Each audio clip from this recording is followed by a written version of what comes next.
வாழ்க வையகம், வாழ்க வையகம், வாழ்க வளமுடன். கூட இப்போ ஒவ்வொரு பயிற்சியுமே ஒவ்வொரு வகையில் மிக சிறப்பான ஒரு விஷயமாக நமக்கு இருக்குது. அந்த வகையில் இன்றைக்கு இந்த ஓய்வு தரும் பயிற்சி. இதற்கு முன்னால் நாம் ஒரு 8 விதமான உடற்பயிற்சி பண்ணி முடிச்சுட்டு கடைசியாக இந்த 9வதாக இந்த பயிற்சியை நாம் வழக்கமாக பண்ணிட்டு வர்றோம்.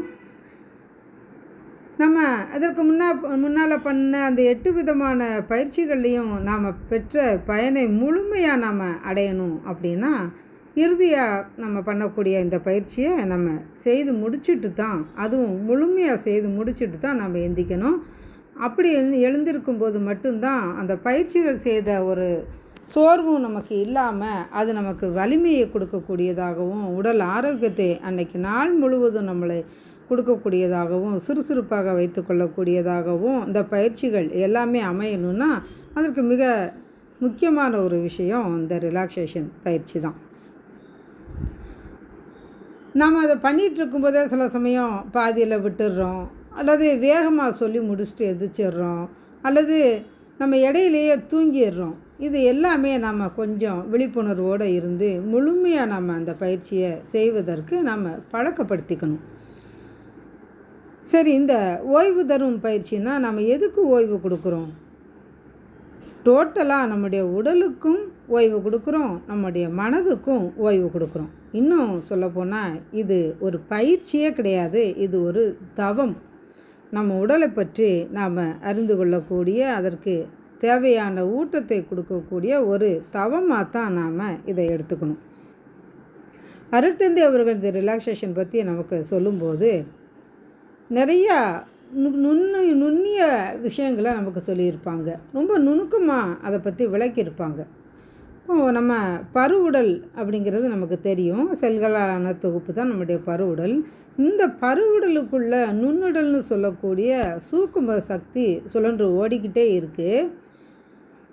ஏன்னா எல்லாமே அணுவாலானது தான் அது அப்படிங்கிறது நம்ம படிச்சிருக்கோம் இல்லையா? அப்போ அணுக்களுடைய தன்மையே என்னென்னா சுழலக்கூடியது தான்.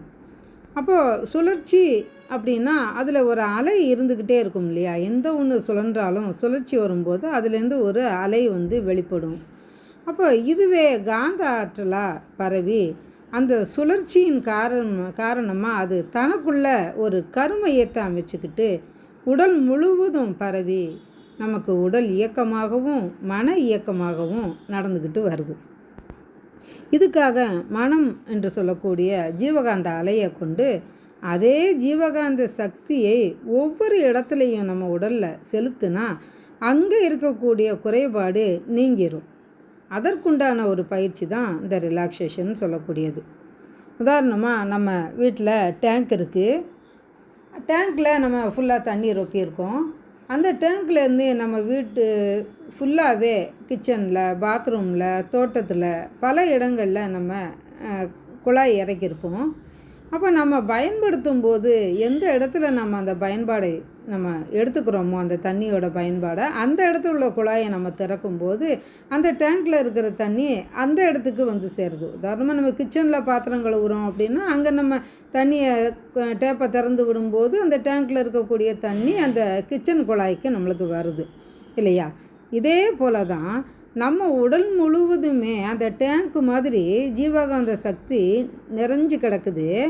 அந்த ஜீவகாந்த சக்தியை உடல் முழுவதும் பரவி கொண்டு இருக்கக்கூடிய அந்த ஆற்றலை குறிப்பிட்ட ஒரு இடத்துல மட்டும் குவித்து நம்மளால் செலுத்த முடியும்.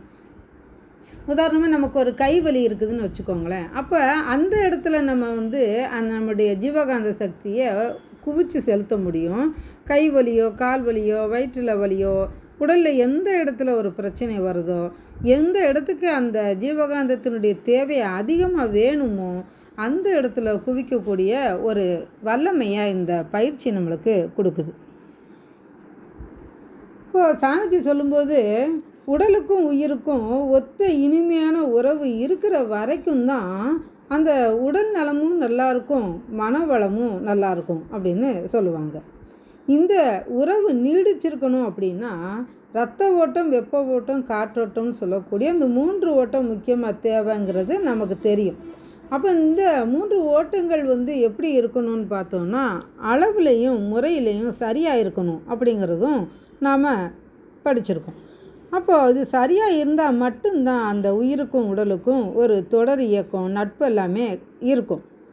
ஏதாவது ஒரு காரணத்தால் அந்த இரத்த ஓட்டம், வெப்ப ஓட்டம், காற்றோட்டம் இந்த 3ல் 1 தடுக்கப்பட்டாலும், அல்லது திசை மாறி போனாலும், அல்லது கொஞ்சம் அளவில் குறைஞ்சாலும், ஒரு ஓட்டத்தில் ஒரு குழப்பம் அடைஞ்சாலும், அந்த இடத்துல என்னங்க நடக்குது? அணு அடுக்கு சீர்குலைவு ஏற்படுது. அப்போது இரத்த ஓட்டத்துலேயோ, வெப்ப ஓட்டத்துலேயோ, அந்த காற்றோட்டத்துலேயோ ஏதாவது ஒன்றில் தடை வந்துருச்சு அப்படின்னா கூட மற்ற 2ம் கூட சேர்ந்து தான் பாதிக்கப்படுது. அப்போது அந்த இடத்துல நமக்கு ஏற்கனவே இருக்கக்கூடிய அந்த மின்சக்தி நமக்கு போதாத நிலை அங்கே ஏற்படுது. அப்போ அதிகமாக அங்கே மின்சக்தி நமக்கு வேண்டி இருக்குது. அப்படி அதிகமாக அந்த மின்சக்தி போய் அங்கே சேரும்போது ஏற்கனவே உள்ள அந்த பிரச்சனை அதுக்கு மேலாக இன்னும் அந்த காந்த சக்தி போய் சேரும்போது அங்கே அந்த இடத்துல ஒரு மின் குறுக்குன்னு சாமிஜி அழகான ஒரு வார்த்தை போடுவாங்க.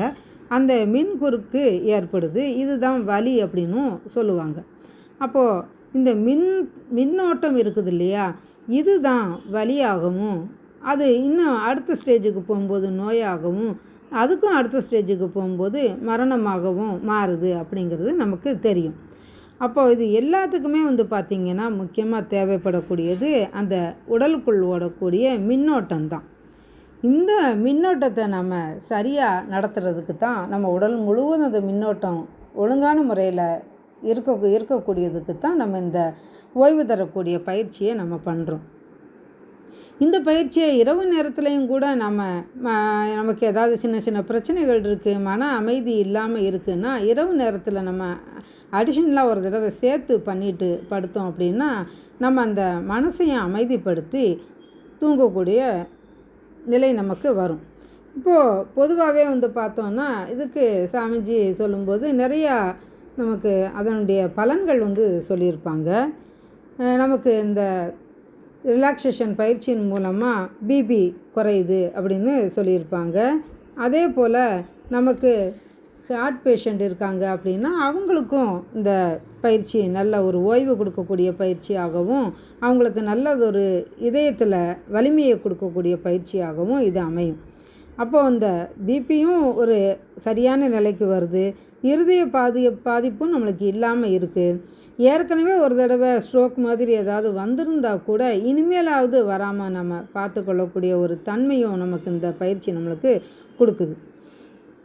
நல்ல ஓய்வு கிடைக்கிறதுனால நம்ம காலையில் ஒரு தடவை இந்த பயிற்சியை பண்ணிட்டு எழுந்திரிச்சிட்டா கூட அன்றைக்கி நாள் முழுவதும் நமக்கு நல்ல சுறுசுறுப்பை கொடுத்து கொண்டே இருக்கும். அவ்வளவு ஒரு சிறப்பான இந்த உடற்பயிற்சியை நாம் பண்ணும்போது பார்த்தோம்னா மனதை நாம் மெயினாக அங்கே செலுத்தணும். நம்ம இதை முதவே சொல்லிட்டோம், இது தவம் அப்படின்னு. அப்போது இந்த பயிற்சியை பண்ணும்போது நம்ம எந்த இடத்த நினைக்கிறோமோ அந்த இடத்துல நம்ம மனசை குவிச்சு நம்ம பாதத்திலேருந்து ஒரு இடமா நம்ம தளர்த்திக்கிட்டே வர்றோம் அப்படிங்கிறது நம்ம தினமும் அனுபவத்தில் உணர்ந்திருக்கோம். அப்போ நம்ம பாதத்திலேருந்து ஒரு பகுதியாக நம்ம தளர்த்தி கொண்டே வரும்போது அந்தந்த இடத்துலையே நாம் கொஞ்ச நேரம் மனதை நிறுத்தி நம்ம அந்த பகுதியை தளர்த்தி கொள்கிறேன். அப்புறம் இந்த இடத்துல எனக்கு ரத்த ஓட்டம், வெப்ப ஓட்டம், காற்றோட்டம் நல்ல முறையில் நடந்துக்கிட்டு இருக்குது. அதே நேரம் எனக்கு அந்த இடத்துல ஓய்வும் கொடுக்குது, போதுமான அளவு அங்கு வலிமையும் கிடைக்குது, அணு அடுக்கு சீரடையுது அப்படின்னு நாம் சொல்கிறோம். ஒன்று ஒன்றா சொல்லிக்கிட்டே வரும்போது அந்த பாதங்கள் எடுத்துக்கிட்டோன்னா பாதங்கள் ஓய்வு பெற்று கொண்டு இருக்கின்றன, ஓய்வு ஓய்வு ஓய்வுன்னு நம்ம சொல்கிறோம். அப்போ அப்படி சொல்லும்போது நம்முடைய நினைவு என்ன ஆகுதுன்னா வேறு எங்கேயுமே போகாமல் நம்ம பாதத்தில் மட்டும் குவியுது. அப்போது நம்ம அந்த உடலில் இருக்கக்கூடிய அந்த ஜீவகாந்தத்தையும் நம்ம அந்த பாதத்திலேயே நம்ம அதிகமாக குவிக்கிறோம். நிறையா பேருக்கு பார்த்தோன்னா குதிங்கால் வலி இந்த மாதிரி காலையில் எந்திரிச்ச உடனே பெட்லேருந்து கீழே காலவே வைக்க முடியாதுன்னு சொல்லுவாங்க. அப்போது நல்ல முறையில் நம்ம பாதத்திலேயே அந்த ஜீவகாந்த சக்தியை நம்ம செலுத்தும் போது அந்த குறைபாடுகள்லாம் நீங்கிறதுக்கு நமக்கு வாய்ப்பு இருக்குது. இப்படி உடலில் வரக்கூடிய எந்த பிரச்சனையானாலும் அந்த இடத்தை நம்ம நினச்சிக்கிட்டே வர்றோம். அப்போ பாதத்திலேருந்து கொஞ்சம் கொஞ்சமாக நம்ம மேல் நோக்கி வந்துக்கிட்டே இருக்கோம். உதாரணமாக இப்போ வயிற்று பகுதி அப்படின்னு எடுத்துக்கிட்டோன்னு வச்சுக்கோங்களேன். இப்போ இடுப்பு பகுதியிலேருந்து வரும்போது பார்த்திங்கன்னா நிறைய உள்ளுறுப்புகள் இருக்கிறதுனால ஒரு இடத்தையும் உள்ளுறுப்புகளையும் சொல்லி தான் சொல்லுவாங்க. உதாரணமாக வயிற்றுப்பகுதின்னு சொன்னோன்னா வயிற்றுப்பகுதிகளை உள்ளுறுப்புகளை தளர்த்தி கொள்கிறேன் அப்படின்னு சொல்லுவாங்க. அப்போ அப்படி நம்ம சொல்லிட்டு வரும்போது நம்ம வயிற்றுக்குள்ளே என்னென்ன இருக்குது அப்படிங்கிறது நம்ம முதலாவது தெரிஞ்சுக்கிடணும். இப்போ வயிற்றுப்பகுதின்னா சும்மா மேலோட்டமாக நம்ம நினைக்காம உள்ளே இருக்கக்கூடிய சிறுகுடல், பெருங்குடல், அங்கே உதரவிதானம் இருக்குது, கல்லீரல் இருக்குது, மண்ணீரல் இருக்குது, இப்படி உள்ளே நிறைய உறுப்புகள் இருக்குது. அப்போ அது எல்லாத்தையுமே நம்ம நினச்சி தான் நம்ம தளர்த்திக்கணும் அந்த உடம்பை. அந்த அத்தனை உறுப்புகளும் நல்லா ஆகுது அப்படிங்கிற ஒரு எண்ணத்தை நாம் ஏற்படுத்திக்கிடணும். உதாரணமாக நம்ம உடலை பற்றி நம்ம நல்லா தெரிஞ்சுக்கணும். பொதுவாக நம்ம மேலே தான் அலங்காரம் பண்ணுறதுக்கும் நம்மளை ஃபோக்கஸ் பண்ணிக்கிறதுக்கும் நம்ம முயற்சிகள் டெய்லி எடுத்துக்கிட்டே இருக்கோமே தவிர உள்ளே இருக்கக்கூடிய உறுப்புகளை நம்ம நினைக்கிறதே கிடையாது. அப்போது நம்ம வயிற்றுப்பகுதினா வயிற்றுக்குள்ளே இருக்கக்கூடிய அத்தனை உறுப்புகளையும் தெரியணும்.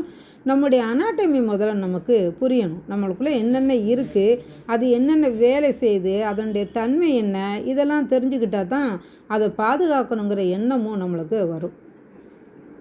உதாரணமாக நம்முடைய பீரோவில் நிறைய புடவைகள் வச்சுருக்கோம். அப்போ அந்த ஒவ்வொரு புடவைகளுக்கும் ஒரு வரலாறு நம்மக்கிட்ட இருக்கும்.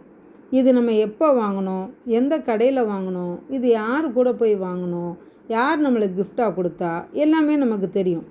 அதை பற்றி மற்றவங்கள்ட்ட சில புடவைகளை பற்றி சொல்லும்போது கூட பெருமையாக சொல்லுவோம். இது பட்டு, இது இன்ன விலையில் நான் எடுத்தேன், இந்த கலர் காம்பினேஷன் வேணும்னு நான் அலைஞ்சி திரிஞ்சு எடுத்தேன், அந்த மாதிரிலாம் சொல்லுவோம். அந்த முந்தானியனுடைய டிசைனை பற்றி நம்ம நிறையா விளக்குவோம். அப்படி நம்முடைய இருக்கக்கூடிய பீரோவில் இருக்கக்கூடிய புடவைகளை பற்றியே நம்ம அவ்வளவு விஷயங்கள் தெரிஞ்சு வச்சுருக்கும்போது நம்முடைய உடல் என்று சொல்லக்கூடிய இந்த உடலுக்குள் இருக்கக்கூடிய உறுப்புகளை பற்றி நம்ம தெரிஞ்சிருக்கோமா அப்படின்னு பார்த்தோன்னா அது இல்லை அப்படின்னு தான் சொல்லணும். அப்போ நம்ம இந்த பயிற்சிகளை செய்யும்போது பார்த்திங்கன்னா நம்ம எங்கெங்கே பண்ணுறோமோ அந்த இடத்துலையும் அதற்கு உள்ளே இருக்கக்கூடிய உள்ளுறுப்புகளையும் சேர்த்து தான் நம்ம தளர்த்திக்கிட்டே வரணும். அப்படி வரும்போது மட்டும்தான் நமக்கு அதனுடைய பலன் முழுமையாக கிடைக்கும். அதே போல் இன்னொரு விஷயம் பார்த்தோன்னா சாமிஜி ஒன்றையும் ஆராய்ச்சி பண்ணி தான் நம்மளுக்கு கொடுத்துருக்காங்க. இப்போ கால் பகுதியிலேருந்து நம்ம தளர்த்தி கொண்டே வர்றோம் அப்படின்னு பார்த்தோன்னா வயிற்றுப்பகுதி, மார்பு பகுதி எல்லாமே வந்துடுறோம். அடுத்து கைகளையும் தோள்களையும் தளர்த்தி கொள்கிறேன் அப்படின்னு சொல்லுவாங்க. இப்போது கைகளையும் தோள்களையும் தளர்த்தி கொள்கிறேன்னு சொல்லிட்டு அதற்கு அடுத்ததாக பார்த்தோன்னா கழுத்து பகுதி உள்ளுறுப்புகள், தலைப்பகுதி அந்த மாதிரி போயிடுவோம். அதே போல் திருப்பி நம்ம முடிச்சுட்டு இறங்கி வரும்போது தலைப்பகுதி நன்றாக ஓய்வு பெற்று கொண்டிருக்கின்றது, கழுத்து பகுதி நன்றாக ஓய்வு பெற்று கொண்டிருக்கிறது, தோள்பட்டையும் கைகளும் நன்றாக ஓய்வு பெற்று கொண்டிருக்கின்றன அப்படின்னு சொல்லுவாங்க. இப்போ நம்ம கீழேருந்து மேலே போகும்போது கைகளும் தோள்களும் சொல்கிற ஒரு விஷயத்தை மேலேருந்து கீழே இறங்கி வரும்போது தோள்களும் கைகளும் சொல்லுவாங்க. ஒன்றொன்றையும் நுணுக்கமாக ஆராய்ச்சி பண்ணி அனுபவித்து அருட்தந்தை அவர்கள் கொடுத்துருக்கக்கூடிய இந்த பயிற்சியை நாம் செய்யும்போதும் அதே மாதிரி தாங்க செய்யணும். நாம் ஆசிரியர் நிலையிலிருந்து மற்றவங்களுக்கு கொடுக்கும்போதும் அந்த பயிற்சியினுடைய மகத்துவத்தை உணர்ந்து அதே மாதிரி அருட்தந்தை அவர்கள் எப்படி நமக்கு சொன்னாங்களோ அதே மாதிரி தான் நம்ம இதில் வேறு மாற்றங்களோ எதுவுமே கொடுக்காம அதே போல் தான் நம்ம செய்யணும். அதே மாதிரி தான் நம்ம மற்றவங்களுக்கும் சொல்லிக் கொடுக்கணும்.